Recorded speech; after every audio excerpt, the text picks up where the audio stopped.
తీసుకుంటే ఆ కళ్యాణ మండపంలో కూడా పట్టేటువంటి జనాలు కూడా లేరు. నిజంగా చెప్తున్నాను, నేనున్నా ఆ రోజు తెలుగుదేశం పార్టీలో యాక్టివ్గా ఉన్నాను.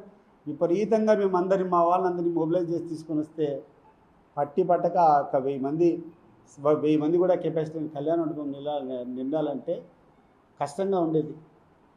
మరి ఈరోజు అధికారం ఉందని చెప్పి ఈరోజు 1,00,000 మంది అధికారం ఉంటే వస్తారు. అదే నువ్వేం డబ్బా కొట్టుకోవాల్సిన అవసరం లే.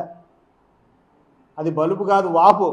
నీ అధికారం కోసం నువ్వు ఏదైనా చేస్తే 4 రూపాయలు వాళ్తాయో, 4 పనులు జరుగుతాయో అని చెప్పి అవకాశవాదులు వచ్చేటువంటి కథ. దాని గురించి నువ్వు పెద్దగా ఆలోచన చేసేది కాదు. ఆలోచన చేయాల్సింది ఈరోజు చంద్రబాబు నాయుడు. ఈ జిల్లాలో వచ్చి నువ్వు పెట్టావు, మహానాడు పెట్టినావు. ఈ జిల్లాకి ఏం చేయాలా? ఈ జిల్లాకు సంబంధించినటువంటి మెడికల్ కాలేజ్ పులివెందుల్లో గవర్నమెంట్ మెడికల్ కాలేజ్ శాంక్షన్ అయితే 50 సీట్లు నిర్దాక్షిణ్యంగా నువ్వు వదులుకున్నావే. ఈరోజు ఎవరికి పోయినాయా 50 సీట్లు? ఈ ప్రాంతంలో ఉన్నటువంటి నిరుపేదలకు దక్కాల్సిన సీట్లు కాదా అది? నువ్వు కూర్చొని ప్రైవేట్ కాలేజీలకు అప్పచెప్తావు, అపోలో అంటావు, ఇంకోటి అంటావు.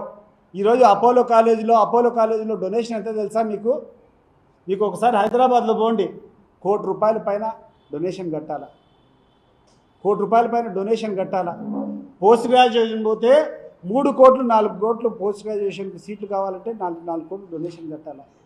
మరి అటువంటి వ్యక్తుల మీద, ప్రైవేట్ వ్యక్తుల మీద పెడుతుండవే, గవర్నమెంట్ కాలేజీ వచ్చినటువంటి పరిస్థితి తీసుకొని పెడుతున్నవే. ఏం చేస్తావు ఈ జిల్లాకు? ఈరోజు GNSS నుంచి HNSSకు లింకప్ ప్రాజెక్ట్ కాలేటి వాగు ద్వారా వేంపల్లి దగ్గర నుంచి లిఫ్ట్ ఇరిగేషన్ స్కీమ్ జరుగుతూ ఉంది.